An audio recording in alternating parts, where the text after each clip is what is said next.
नमस्कार दोस्तों। देखिए प्यारे बच्चों, आज हम आरपीएससी सेकंड ग्रेड का जो फर्स्ट पेपर है जीके का, इसके बारे में हम बात करने वाले हैं और इस पूरे सिलेबस को हिंदी में करेंगे। जो भी इस पर बात करेंगे तो हिंदी में डिस्कस करेंगे और इसके साथ ही आपको इनसे संबंधित कौन सा मटेरियल पढ़ना है, कौन सी बुक्स पढ़नी है, उस पर भी हम बात करेंगे। तो पूरा वीडियो बहुत अच्छे से सुनिएगा और वीडियो को लाइक वगैरह भी कर दीजिए कीजिए और शेयर भी करें। अब इसके बाद में देखिएगा, सबसे पहली बात यह है कि सेकंड ग्रेड एग्जाम के सिलेक्शन में फर्स्ट पेपर का बहुत बड़ा रोल होता है। आप जानते हैं कि इसका जो पैटर्न है वो क्या है। ये देखिएगा, ये आपके सामने है कि 200 नंबर का पेपर है, 100 क्वेश्चन एग्जाम में आएंगे, नेगेटिव मार्किंग है, यानी 2 नंबर का एक क्वेश्चन होगा और 2 घंटे का आपको समय मिलेगा। तो देखिए, जो सेकंड पेपर है आपका, जैसे मान लीजिए एसएसटी वाला है, जो एसएसटी वाले अभ्यर्थी हैं, किसी के हिंदी सब्जेक्ट होगा, किसी के संस्कृत होगा, किसी के इंग्लिश होगा। सेकंड पेपर के अंदर विद्यार्थियों के नंबर में उतना ज्यादा वेरिएशन नहीं रहता, क्योंकि वो अलग अलग सब्जेक्ट हैं, वो सब विद्यार्थी पढ़ते हैं उसमें।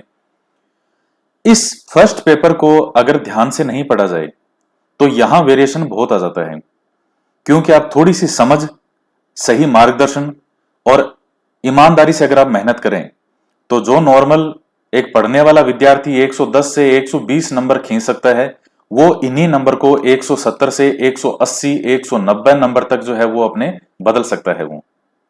तो आप देख लीजिए कितना गैप रह रहा है, 50-50, 60-60 नंबर का अंतर आपको मिल जाएगा। और अभ्यर्थियों के आते हैं फर्स्ट पेपर में, कोई बड़ी बात नहीं है, बहुत सारे अभ्यर्थी हैं।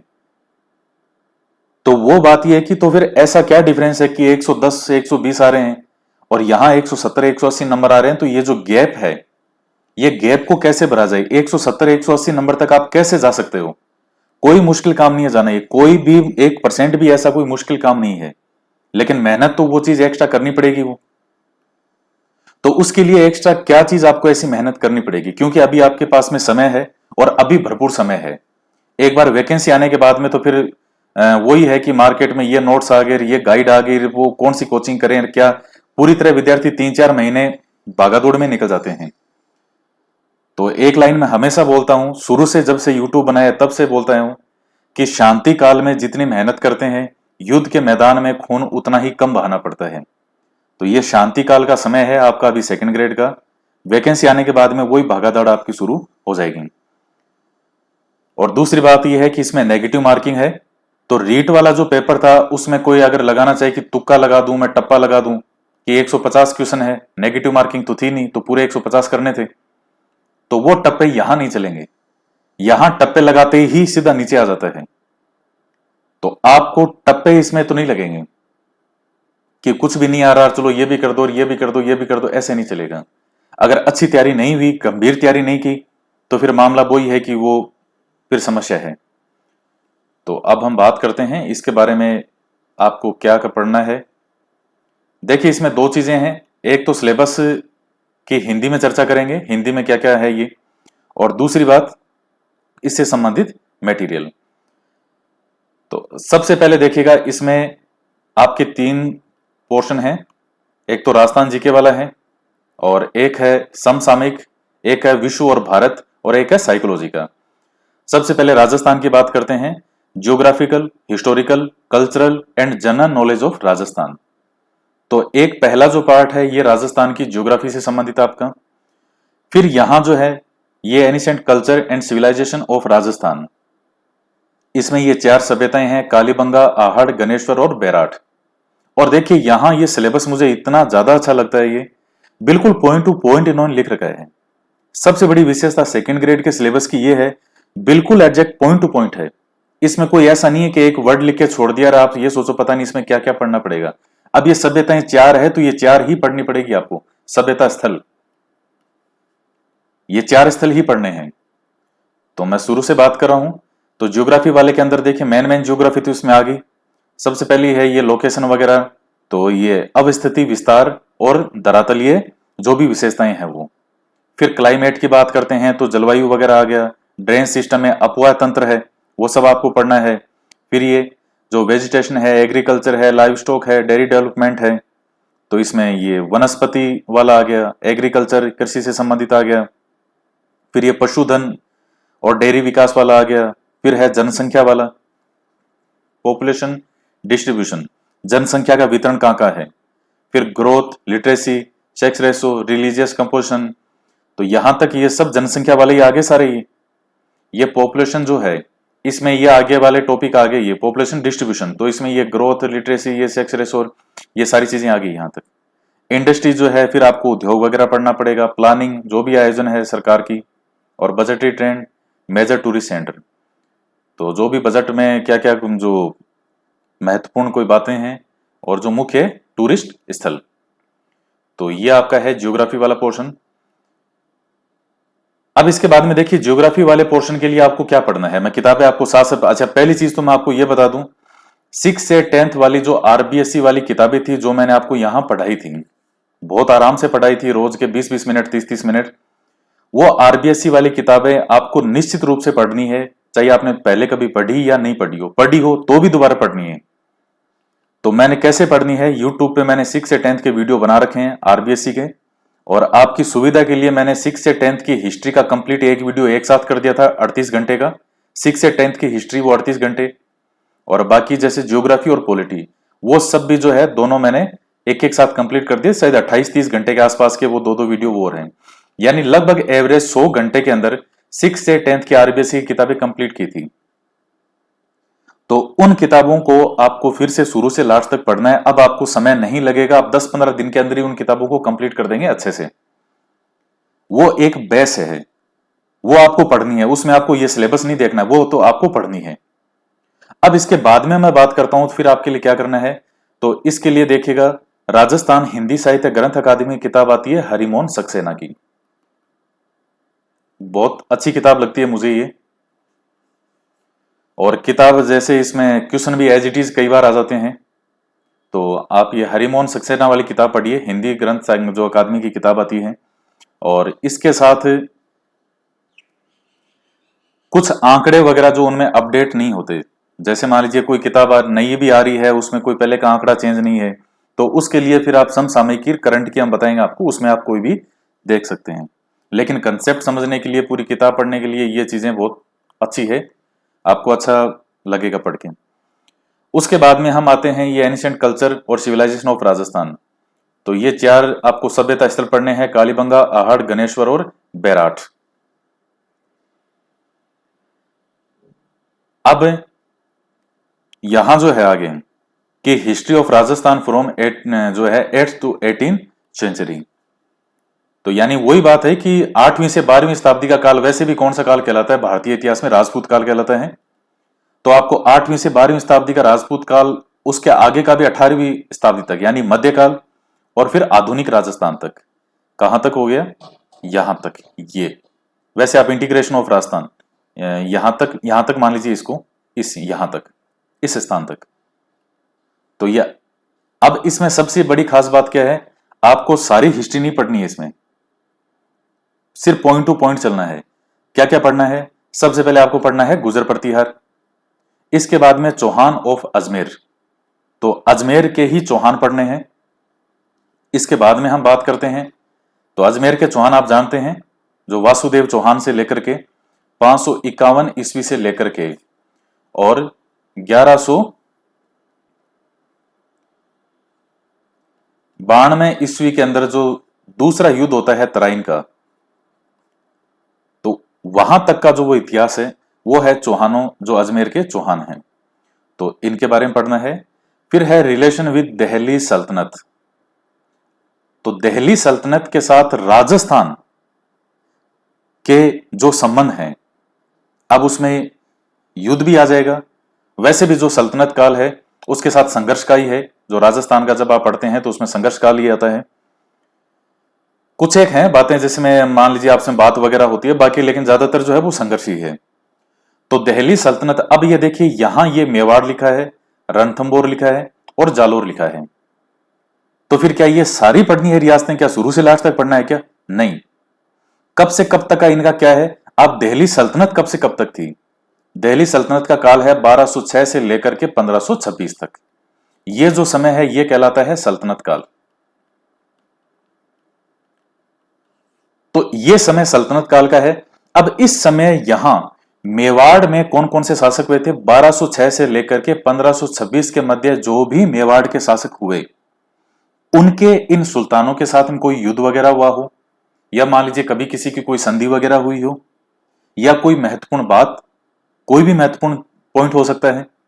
रणथंभौर की बात करें तो रणथंभौर के जो थे चौहान, आप जानते हैं कि 1192 ईस्वी के अंदर मोहम्मद गोरी है, वो अजमेर के चौहानों को पराजित कर देता है। और 1194 ईस्वी उसमें जो पृथ्वीराज चौहान का बेटा था गोविंदराज, वो यहां आता है रणथंभौर और यहां आकर के चौहान वंश की नींव स्थापित करता है। और यहां का रणथंभौर का सबसे प्रतापी शासक हुआ था हमीरदेव चौहान। तो रणथंभौर के जो चौहान हैं, इनका सल्तनत काल के साथ क्या हुआ था? तो आप जानते हैं रणथंभौर के जो चौहान है उसमें हमीरदेव चौहान का संघर्ष किससे हुआ था? अलाउद्दीन खिलजी से। और भी एक दो महत्वपूर्ण बातें और हैं वहां। और फिर है जालोर के चौहान। तो जालोर के चौहान थे, उनका भी मुख्य रूप से जो मुकाबला था वो अलाउद्दीन से था। हालांकि जालोर के चौहानों में जो शुरू के चौहान है उनका भी संघर्ष का आएगा, तो वो भी मेन मेन जो है वो सब हमें पढ़ने हैं। तो इस तरह से हमें ये चीज पढ़नी है। इसके बाद में हम बात करते हैं राजस्थान एंड मुगल। तो अब जैसे राणा सांगा है, तो राणा सांगा का सल्तनत काल के साथ भी संघर्ष आ जाएगा और मुगल के साथ भी आ जाएगा। सल्तनत काल के साथ कैसे आ जाएगा? क्योंकि राणा सांगा ने इब्राहिम जो था, इब्राहिम लोदी, उसको भी हराया था, पराजित किया था। और इब्राहिम लोदी किस में आता है? सल्तनत काल वाले में आता है। और बाद में जब मुगल है बाबर, तो बाबर के साथ भी राणा सांगा का युद्ध होता है, खानवाकार, वो बाकी और भी जो युद्ध थे वो। तो राजस्थान में जो ये नाम है, इनका मुगलों के साथ जो भी संबंध, यानी युद्ध वगैरह या जो भी, अब महाराणा प्रताप है तो पूरा महाराणा प्रताप को हमें पढ़ना पड़ेगा। मानसिंह ऑफ आमेर, तो आप देखिए आपको कोई आमेर के सारे शासक नहीं पढ़ने हैं, मानसिंह के बारे में पढ़ना है। चंद्रसेन, राय सिंह ऑफ बीकानेर और राज सिंह ऑफ मेवाड़, तो इन सब के बारे में हमें पढ़ना है। तो आपको कोई सारी हिस्ट्री नहीं पढ़नी है इसमें। History of freedom struggle in Rajasthan, इसमें क्या क्या है? तो ये जो है किसान आंदोलन और जनजातीय आंदोलन वाला, ये और प्रजामंडल मूवमेंट। फिर इंटीग्रेशन ऑफ राजस्थान, ये एकीकरण हो गया। और role of women during medieval and modern period, तो इसमें महिलाओं का जो योगदान है मध्यकाल और आधुनिक काल में। और हमेशा एग्जाम में एक क्वेश्चन आता है इस पॉइंट में से। तो ये वाला जो टॉपिक है, इनके लिए आपको कौन सा पढ़ना पड़ेगा? तो इसमें हिंदी ग्रंथ अकादमी की किताब आती है, हुकुमचंद जैन की किताब आती है हिंदी ग्रंथ अकादमी की, राजस्थान का इतिहास और कला संस्कृति। तो वो जो पुस्तक है वो आप इसके लिए पढ़ सकते हैं। और हिस्ट्री को और ज्यादा अगर गहराई से अगर आप पढ़ना चाहें तो गोपीनाथ शर्मा जी की एवरग्रीन किताब आती है, सबसे ऑथेंटिक और विश्वसनीय प्रमाणों में मानी जाती है। जैसे हिंदी ग्रंथ अकादमी की किताब आप जैसे हुकुमचंद जैन है, तो इस किताब के अंदर भी अगर वो कोई चीज सन वगैरह डेट वगैरह लिखते हैं तो वो भी ये कहते हैं कि गोपीनाथ शर्मा जी ने अपनी पुस्तक में ये लिखा है। जितने भी राइटर आते हैं वो लिखते हैं गोपीनाथ शर्मा जी ने ये लिखा है। तो इतनी एक ऑथेंटिक किताब मानी जाती है गोपीनाथ शर्मा जी की। हालांकि ऑथेंटिक ये भी है, राजस्थान हिंदी ग्रंथ अकादमी किताब भी ऑथेंटिक है, वो भी ऑथेंटिक है। लेकिन बहुत ज्यादा गहराई से अगर आप हिस्ट्री को समझना चाहें, पढ़ना चाहें, तो आप गोपीनाथ शर्मा जी की किताब पढ़ सकते हैं।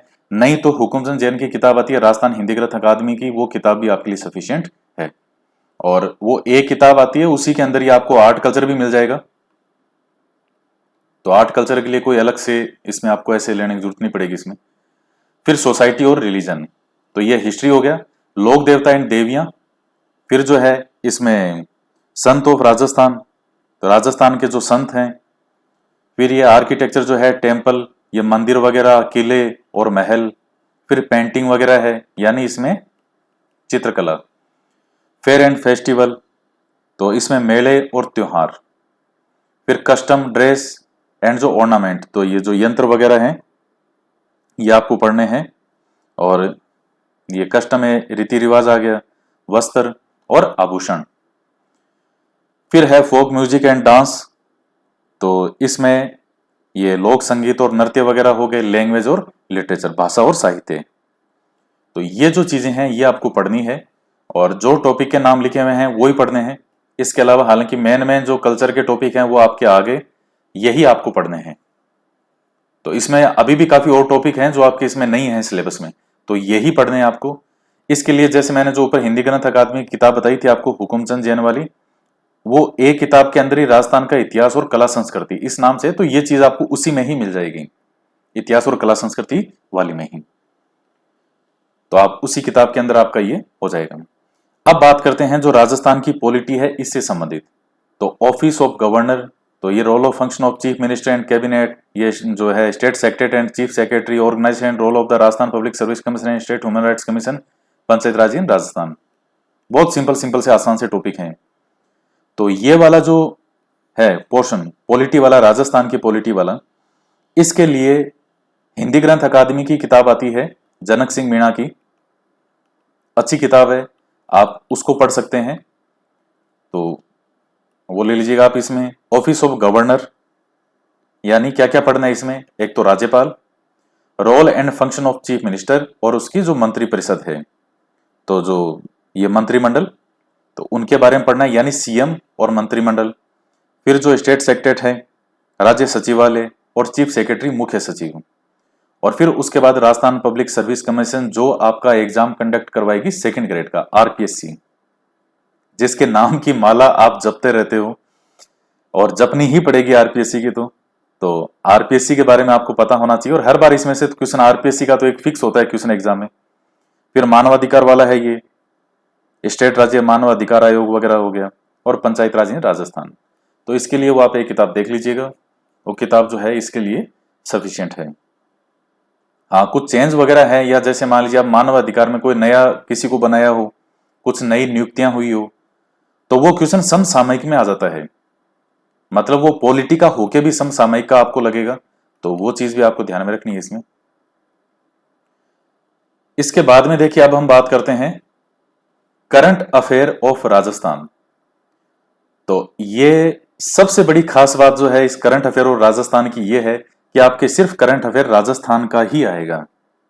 और अगर आपको याद हो तो जो लास्ट सेकंड ग्रेड की वैकेंसी थी उसमें मैंने लगभग 10 वीडियो बनाए थे, ज्यादा बड़े वीडियो नहीं थे उस टाइम, समसामयिक के बनाए थे करंट के, और लास्ट में उन 10 वीडियो को मैंने एक साथ कंबाइन कर दिया तो 55 मिनट का वो वीडियो हो गया था, यानी उन 10 वीडियो को मिला करके 55 मिनट का ही बना था आपकी सुविधा के लिए।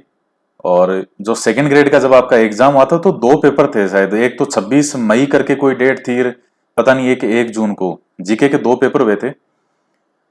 तो उसमें एक पेपर जो था शायद 26 वाला होगा, एक पेपर में आपके करंट के 10 में से 8 क्वेश्चन आ गए थे उस 55 मिनट वाले वीडियो में से, और दूसरा जो 1 तारीख को हुआ था, पता नहीं 31 मई को हुआ था जीके वाला, उसमें 6 के आसपास क्वेश्चन थे उस एक 55 मिनट वाले वीडियो में से।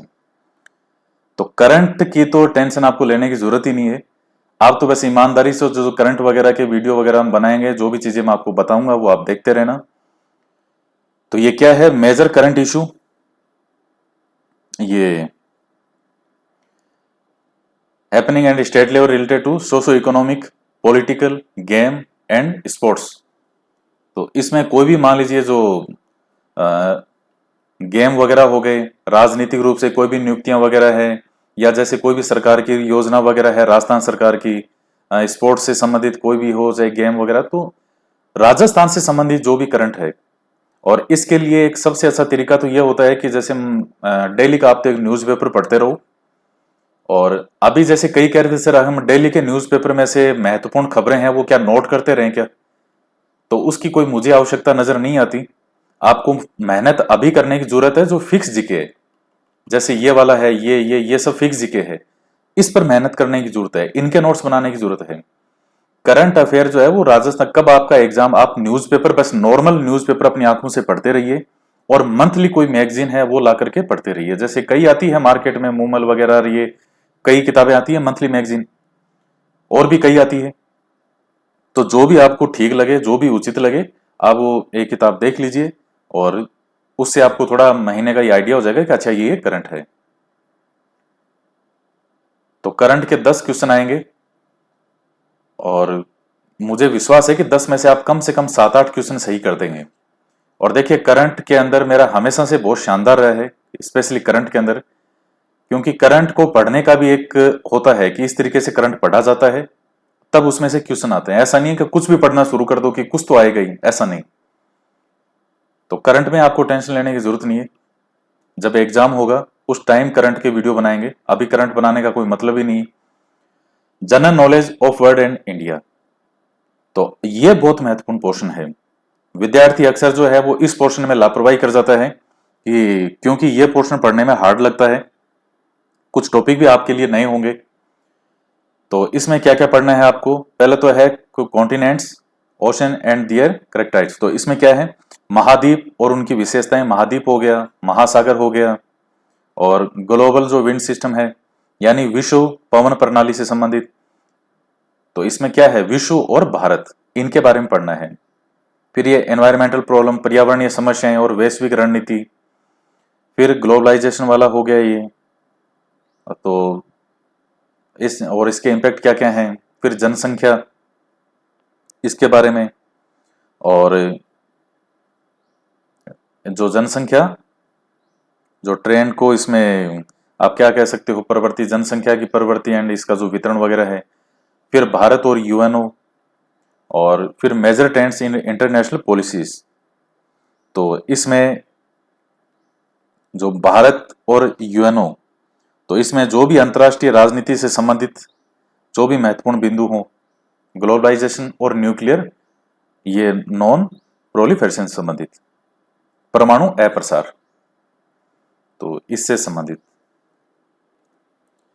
उसके बाद में भारत के भूगोल से संबंधित है लोकेशन।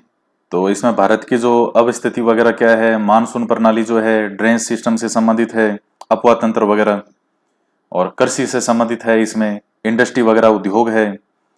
फिर इकोनॉमी के जुड़े हुए एक दो टॉपिक हैं, national income concept and trend, बहुत ही प्यारा टॉपिक है, तो नेशनल इनकम वाले से संबंधित है। ये पोवर्टी, गरीबी वाला हो गया, और ये गरीबी उन्मूलन से संबंधित कोई भी स्कीम वगैरह है, भारत की foreign policy, Nehru contribution in its making, तो भारत की जैसे विदेश नीति है और इसमें जो नेहरू जी का योगदान था उसके बारे में आपको पढ़ना है। फिर और देख लेते हैं, फिर भारत के संविधान से संबंधित आपको कौन कौन सी चीजें पढ़नी है इसमें। तो भारतीय संविधान की जो मुख्य विशेषताएं वगैरह है, और महत्वपूर्ण एक्ट आपको दो पढ़ने हैं, 1919 वाला और 1935 वाला, और हमेशा फिक्स है आरपीएससी का, इनमें से हमेशा क्वेश्चन आता है। फिर महात्मा गांधी जी का कॉन्ट्रीब्यूशन इन नेशनल मूवमेंट, यानी गांधी जी आपको पूरा पढ़ना है। 1915 में गांधी जी भारत आते हैं, वहां से गांधी जी की भूमिका शुरू होगी। 1942 का जो भारत छोड़ो आंदोलन है, वहां तक आपको पूरा गांधी जी को पढ़ना है। अंबेडकर और कॉन्स्टिट्यूशन, तो जो अंबेडकर जी हैं, भीमराव अंबेडकर जी, और संविधान निर्माण से संबंधित। इसके बाद में ये विशेषताएं वगैरह है, भारतीय संविधान की विशेषता वगैरह होगी। और फिर ये फंडामेंटल राइट्स वगैरह है, मूल अधिकार से संबंधित है, ड्यूटी कर्तव्य वगैरह, नीति निर्देशक तत्व हैं, state policy, office of the Indian president and prime minister, India's federal system, major political parties. ये बी पार्ट आपके सिलेक्शन में सबसे बड़ी भूमिका निभाता है। अब इसमें किताब आपको कौन सी पढ़नी है, तो मैं कुछ किताबें आपको सजेस्ट कर रहा हूं। देखिए सब स्वैच्छिक है, आप कोई ऐसा नहीं है, मुझे जो किताबें इसमें अच्छी लगती है, क्योंकि मेरे पास तो भंडार है किताबों का, मार्केट में जितनी ऑथेंटिक किताबें आती है वो सब है मेरे पास, तो मुझे पता है कौन सी किताब में क्या लिखा हुआ है। इसमें ज्योग्राफी के लिए जो विश्व का भूगोल वगैरह है उसके लिए महेश बर्णवाल की किताब आती है, काफी अच्छी किताब लगती है मुझे ये, जिस तरीके से लिखा है, जो भी चीजें हैं इसमें। तो आप तो एक विश्व भूगोल के लिए इसको देख सकते हैं। और इसके अलावा जो इंडियन पॉलिटी वगैरह है उसके लिए लक्ष्मीकांत की किताब आती है, वो आप देख सकते हैं।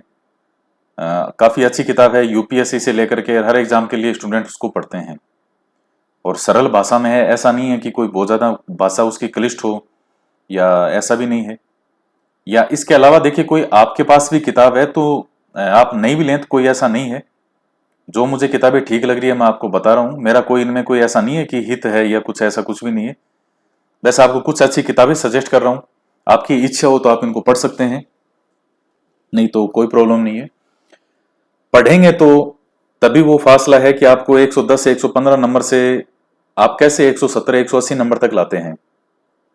तो उसके लिए है एक, इसके अलावा देखिए एक एनसीईआरटी के अंदर किताब लगती है, वो राजनीति विज्ञान की किताब आती है, अंतर्राष्ट्रीय स्तर पर भारत की राजनीति अंतर्राष्ट्रीय स्तर पर इस तरह से किताब आती है, 12वीं क्लास की है, पॉलिटी की।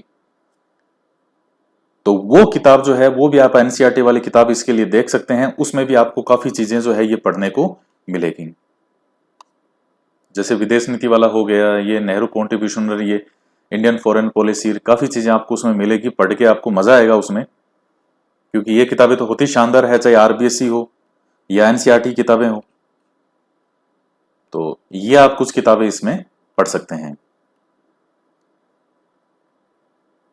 और कईयों को हो सकता है आपको ये लगे कि भाई किताबें बहुत ज्यादा हमारे लिए बड़ी हो रही है या एक्स्ट्रा हो रही है, तो देखिए सिलेक्शन भी बड़ा ही है। सेकंड ग्रेड में सिलेक्शन आपको हासिल करना है तो कुछ तो मेहनत तो आपको एक्स्ट्रा करनी पड़ेगी, नहीं तो जो नॉर्मल एक तैयारी है वो तो सभी की है। कोचिंग के नोट्स हैं हर विद्यार्थी के पास आपको मिल जाएंगे, गाइड वगैरह मार्केट में 2-4 गाइड आती है, हर विद्यार्थी के पास कोई ना कोई गाइड मिलेगी। लेकिन जो ये चीजें मैं आपको बता रहा हूं ये हर विद्यार्थी नहीं करेगा, ये गिने चुने विद्यार्थी करेंगे, और उन गिने चुने में भी कंटिन्यूटी बहुत कम रखेंगे। आपको याद हो जब मैंने आरबीएससी की किताबें शुरू की थी तो यूट्यूब पे विद्यार्थी बहुत ज्यादा हैप्पी हुए थे, बड़े खुश हुए, वाह सर वाह। शुरू में 70-80 हजार लोगों ने व्यूज किया उस पर, वाह सर हम शुरू से लास्ट तक पढ़ेंगे। और जैसे जैसे समय निकलता गया, 5 दिन 7 दिन 8 दिन 10 दिन 15 दिन, और बीच में एक कंडीशन ऐसी आ गई थी कि 2000 विद्यार्थी 24 घंटे में नहीं हो रहे थे, ये स्थिति आ चुकी थी।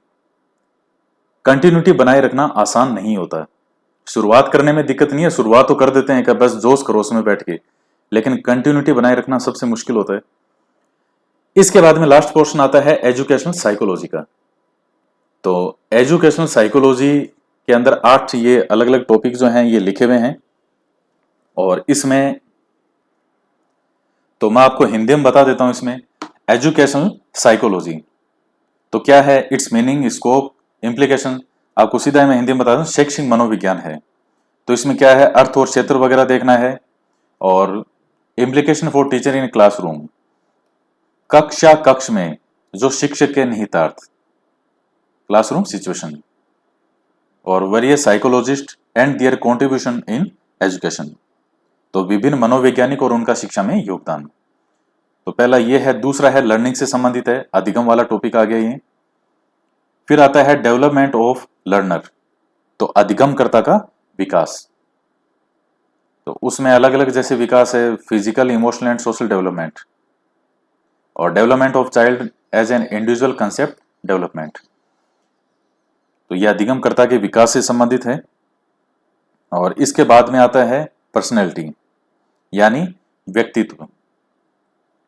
तो और बाकी इसके अंदर आपको ये एडजस्टमेंट है, यानी समायोजन वाला टॉपिक, मेल एडजस्टमेंट, कुसमायोजन, तो ये पढ़ना है। इंटेलिजेंस एंड क्रिएटिविटी, यानी बुद्धि और सृजनात्मकता, तो ये आपको पढ़ने हैं। Meaning, theory and measurement, role in learning, emotional intelligence, concept and practice, human cognition, तो ये आपको पढ़ना है। या सिंपल सिंपल से नाम है इसमें कोई, तो यानी आपको इंटेलिजेंस वाला टॉपिक और सृजनात्मकता वाला, तो ये पढ़ने हैं। मैं तो इसमें इंटेलिजेंस वाला बड़ा टॉपिक है, सृजनात्मकता छोटा सा टॉपिक है। फिर आता है मोटिवेशन, तो मोटिवेशन के अंदर क्या है, अभिप्रेरणा, वही मीनिंग एंड रोल और the process of learning, achievement, motivation, तो उपलब्धि अभिप्रेरणा हो गया, अचीवमेंट, और बाकी ये मोटिवेशन के बारे में। फिर आता है इंडिविजुअल डिफरेंस, तो व्यक्तिगत भिन्नताएं जो है वो आपको पढ़नी पड़ेगी। Meaning and source, education of children with special needs, gifted, ये गिफ्ट वाले में से रीट में 2 क्वेश्चन आए थे, गिफ्टेड बच्चे वाले में से, एंड टैलेंटेड स्टूडेंट। तो इसके अलावा स्लो लर्नर, तो ये भी आपको पढ़ना पड़ेगा। और ये बाल अपराधी वगैरह ये हो गया। फिर है development and implication in education of, तो इसमें self concept, attitude, interest, habits, aptitude और सोशल स्किल, यानी आत्म संपर्त्य हो गया। एटीट्यूड क्या होता है, अभिवृत्ति, और एप्टीट्यूड होता है अभिरुचि। सोशल स्किल सामाजिक कौशल वगैरह है, आदत है, रुचियां हैं। तो ये वाला जो पोर्शन है इसमें से आपके एग्जाम में 20 क्वेश्चन आएंगे, और 20 क्वेश्चन मतलब 40 नंबर का है। अब इसके लिए आपको कौन सी किताब पढ़नी है? तो साइकोलॉजी के तो देखिए मार्केट में एक से बढ़कर एक ऑथेंटिक किताबें आती है। इसमें एक काम आप ये कर सकते हैं कि जो एनसीईआरटी वाली किताब है 11वीं 12वीं की, तो उसमें 11वीं 12वीं की एनसीईआरटी की किताब में से जो टॉपिक आपके सिलेबस में है आप एक बार एनसीईआरटी में से पढ़ सकते हैं। और अगर मान लीजिए आप उसमें से नहीं भी पढ़ना चाहें तो फिर मैं कुछ किताब आपको सजेस्ट कर रहा हूं, आप उनमें से पढ़ सकते हैं। एक तो पीडी पाठक की किताब आती है, और पीडी पाठक से भी कुछ ऐसी किताब जो है आती है, एक आती है ये एस के मंगल की किताब आती है, एक अरुण कुमार सिंह की किताब आती है। अरुण कुमार सिंह की जो किताब है उसकी थोड़ी लैंग्वेज हार्ड पड़ेगी, आपको टफ पड़ती है लैंग्वेज। एस के मंगल की किताब आती है, ये एक इजी किताब, मतलब लैंग्वेज ठीक है लेकिन किताब मोटी है, कम से कम 900 1000 पेज के आसपास की किताब होगी। और फिर आप एक छोटी किताब पढ़ना चाहें कि नहीं हम छोटी सी किताब पढ़ लें तो भी हमारा काम हो जाए, तो फिर आप पीडी पाठक वाली किताब पढ़ सकते हैं। मैंने आपको ऑथेंटिक किताबें सजेस्ट की है, ये सब किताबें अच्छी है, चाहे पीडी पाठक की पढ़िए, एस के मंगल की किताब आती है वो पढ़िए, या फिर अरुण कुमार सिंह की किताब आती है वो पढ़िए। इनमें सबसे छोटी किताब है वो पीडी पाठक की है, और उसके अंदर भी जो है आपको ये टॉपिक मिल जाएंगे। लेकिन थोड़ा कंसेप्ट क्लियर हो, थोड़ा पढ़ने में मजा आए, शुरू में इजी लगे, तो आप 11वीं 12वीं की एनसीईआरटी के अंदर जो आपके टॉपिक हैं वो आप वहां से देख सकते हैं। एनसीईआरटी किताबें बहुत इजीली अवेलेबल है, नेट पे भी इनकी पीडीएफ है, मैंने भी शुरू में डाली थी रीड के टाइम 11वीं 12वीं की जो एनसीईआरटी की पीडीएफ हिंदी मीडियम की, तो वो आप देख सकते हैं। तो इनमें से कोई भी आप एक किताब ले लीजिएगा जो आपकी इच्छा हो, जो आपका दिल करे। तो दोस्तों ये चीजें आप ईमानदारी से अगर आप इन चीजों को फॉलो करते हैं तो निश्चित रूप से आप 80 से 90% अंक आपके एग्जाम में आप ले आएंगे, 80 से 90% अंक। तो इसलिए फाइनल देखिए सिलेक्शन एक बार की मेहनत है। अब जैसे रीट का एग्जाम हो गया, जिन विद्यार्थियों ने 1.5 2 साल मेहनत की होगी पूरी ईमानदारी से, तो उसका फल भी उनको मिल रहा है कि रिजल्ट भी आपका उनका अच्छा आएगा, अच्छे नंबर बनेंगे। और कईयों को मान लीजिए पेपर अच्छा नहीं भी हुआ तो भी आपके पास एक बेहतरीन मौका है। और 1 2 साल की मेहनत है, 1 साल की अगर ईमानदारी से मेहनत हो और उसके बदले में आपको 30 35 साल सरकार खिलाएगी खाना और बहुत अच्छी सैलरी। आप जानते हैं कि 30 35 साल की अगर आप सर्विस करते हैं सेकंड ग्रेड टीचर बनने के बाद, तो आप सैलरी भी अगर आपकी नई नहीं करते भी काउंट करें तो कम से कम 4 करोड़ 4 साढ़े 4 करोड़ आप सैलरी सरकार से लेंगे पूरी लाइफ टाइम, मतलब 30 35 साल की अगर सर्विस माने तो भी। तो इतने रुपए और पूरी लाइफ की श्योरिटी, इतनी फैसिलिटी, इतनी सुविधाएं वो अगर आपको मिले, और उसके लिए अगर 1 साल अगर अपने जिंदगी का इधर खपाना हो, तो इससे अच्छा सौदा तो कोई हो ही नहीं सकता। तो आप वैसे भी सोच के देखिए कि 8 घंटे ड्यूटी आपको वैसे भी करनी पड़ती है। अगर कोई प्राइवेट व्यक्ति काम करता है तो 8 घंटे की ड्यूटी तो हर जगह होती है, कम से कम 8 घंटे की। तो वो 8 घंटे की ड्यूटी समझ गई, आप पढ़ाई कर लो कि मेरी ड्यूटी है 8 घंटे पढ़ना, ऐसे करके पढ़ाई कर लो। भाई कई ऐसे होते हैं जिनको कहते हैं सर हमको पढ़ने में जोर बहुत आता है, हम पढ़ना तो चाहते हैं लेकिन हमको जोर आता है पढ़ते हुए, नींद आती है, दिमाग एक जगह सेंटर में नहीं रहता, किसी से झगड़ा हो गया वो दिमाग में घूमता है, किसी ने कुछ कह दिया वो दिमाग में घूमता है। तो आप ये सोच के अपनी 8 घंटे मेहनत कीजिए रोज की, कि कम से कम आप जो है अगर कोई प्राइवेट काम भी करते तो भी कम से कम 8 घंटे ड्यूटी तो आपको करनी ही पड़ती और करनी पड़ेगी। जैसे मान लीजिए आप सरकारी नौकरी सब तो नहीं हो सकते पास, जितनी सीट है उतने ही आएंगे, तो बाकी जो होंगे तो कोई तो अपना काम करेंगे जीवन में, तो 8 घंटे ड्यूटी तो करनी पड़ेगी आपको। तो ये सोच करके एक बार, और देखिए पढ़ना ऐसा नहीं है कि कोई सबको अच्छा लगता है, कोई इक्के दुक्के ही होते हैं स्टूडेंट जिनको पढ़ने में मजा आता है। इस दुनिया में कोई पढ़ने में मजा ज्यादा लोगों को नहीं आता है, हाँ बैठ के टाइम पास हो जाए वो लगभग लोगों को अच्छा लगता है। लेकिन फिर भी मैं कह रहा हूं जिनका सिलेक्शन नहीं होता उनको भी पढ़ना अच्छा नहीं लगता, जिनका होता है उनको भी पढ़ना अच्छा नहीं लगता। लेकिन यहां बात अच्छे लगने की नहीं है, बात यह है कि क्या अच्छा होगा। भाई आपको अच्छा नहीं लगता फिर भी आपको पढ़ना पड़ेगा। तो अगर आपको 30 35 साल की अपनी लाइफ, एक अच्छी लाइफ निकालनी है, तो फिर उसके लिए कोई 1 साल मेहनत करते हैं तो बहुत बहुत बड़ी चीज नहीं है। और लास्ट में देखिए, शुरू में विद्यार्थी ईमानदारी से फॉलो करता है, लास्ट में वो समझौते पर आ जाता है। या फिर आप समझ लीजिए झूठी संतुष्टि, उसको किसी ने कह दिया यार मैंने तो इस कोचिंग के नोट्स पढ़े थे, मेरा तो उसी से एग्जाम क्लियर हो गया था। कोई और आपको कहेगा कि यार इनमें जो लिखा हुआ है वो तो यहां भी ये है, बस ये एक चीज पढ़ ले बस पास हो जाएगा। और कोई गाइड की बात करें तो देखिए, गाइड आपके पास एक गाइड तो होनी चाहिए। ये तो मैं जब रीट वाला हुआ था तब भी आपको मैंने कहा था कि एक गाइड तो आपके पास होनी चाहिए, ताकि कोई टॉपिक मान लीजिए इनमें नहीं मिले, कुछ छूट रहा हो, कुछ रह गया हो, या एक गाइड के अंदर आपको सारी चीज एक साथ दिख जाती है। कोई टॉपिक हुआ पर्टिकुलर तो फटाफट निकाला का चाहिए, तो एक सुविधा के लिए, अतिरिक्त सहायता के लिए वहां उस रूप में उसकी भूमिका है।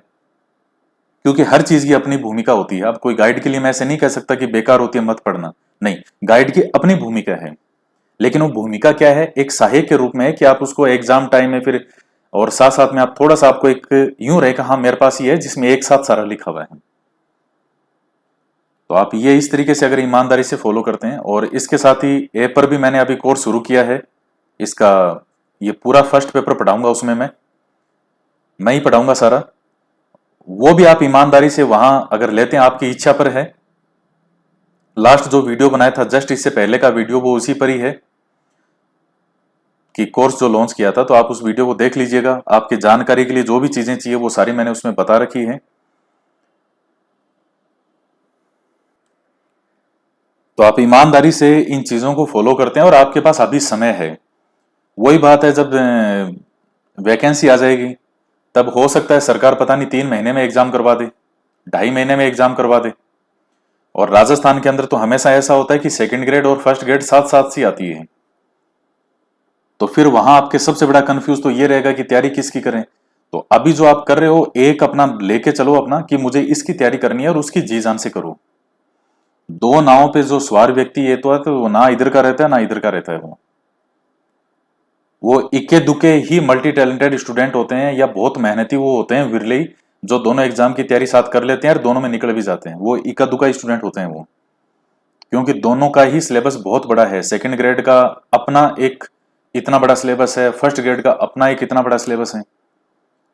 तो जो कर रहे हो तो फिर पूरी ईमानदारी से अपने आप को उसमें डिवोट कर दो, निश्चित रूप से सफलता आपके पास में होगी। और ये समय भी निकल जाएगा, ये रीट वाले भी निकल के 1.5-2 साल, मैं लास्ट 1.5-2 साल से कह रहा था ये समय भी निकल जाएगा निकल जाएगा, अब वो निकल के 1.5-2 साल। अब ये अगले 8-10 महीने तक, 6-7 महीने तक तो है ही आपके पास, कम से कम 6-7-8 महीने तक।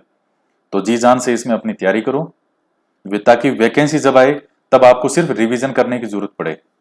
तो उस टाइम जो तैयारी शुरू करेगा उससे तो आप बहुत आगे होंगे, क्योंकि एक कंपटीशन है। कंपटीशन का मतलब है प्रतिस्पर्धा, यही लिखते हैं हिंदी में इसको, प्रतिस्पर्धा।